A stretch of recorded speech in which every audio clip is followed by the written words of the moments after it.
Ki Nongialam na kiseng sangima baper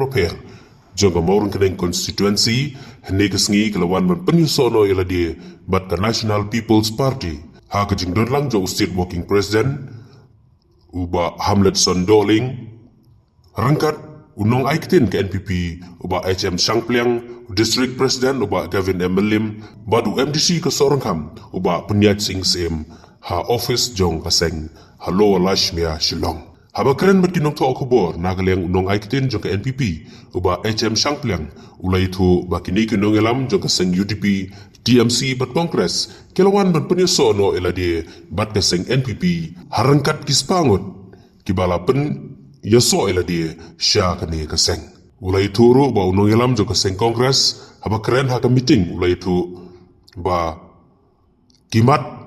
Traikam kibak sorkar kali langba menteri rangba Konrad Sangma mat usumbut menteri rangba ba Presiden Tensong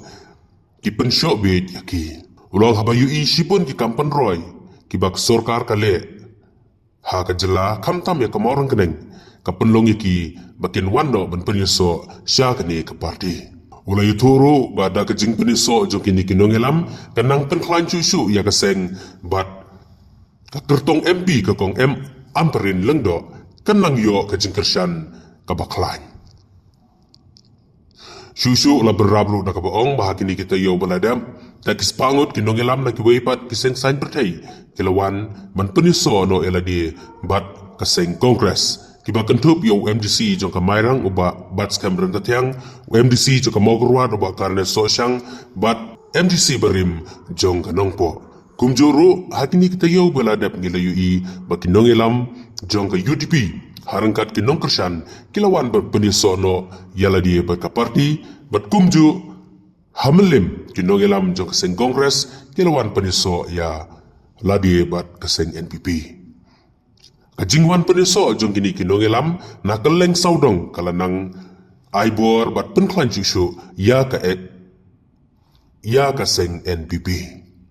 bat kidon kejing kermen skam ba ka parti kan yo so jo kejing job ha kani ke election MP. We have had the opportunity to welcome a lot of members from the party congress, from the TMC and from the UDP who have come from the Moron-Keneng constituency, and they have joined the party NPP today. And we are delighted to inform you that there are more than 100 of them who have enrolled themselves as members of the party today. And we are happy to also to learn that the leader of the Congress has informed the meeting today that they were impressed with the leadership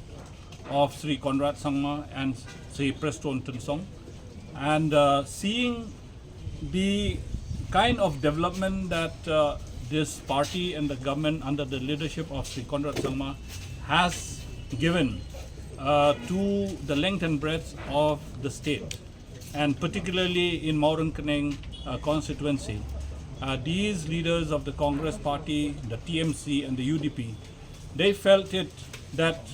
they would like to join the party as well along with us, so as to enable their own followers to avail of the facilities and the schemes that prevail in the government. And these leaders also further said that they are going to strengthen the party NPP, particularly in the ensuing Lok Sabha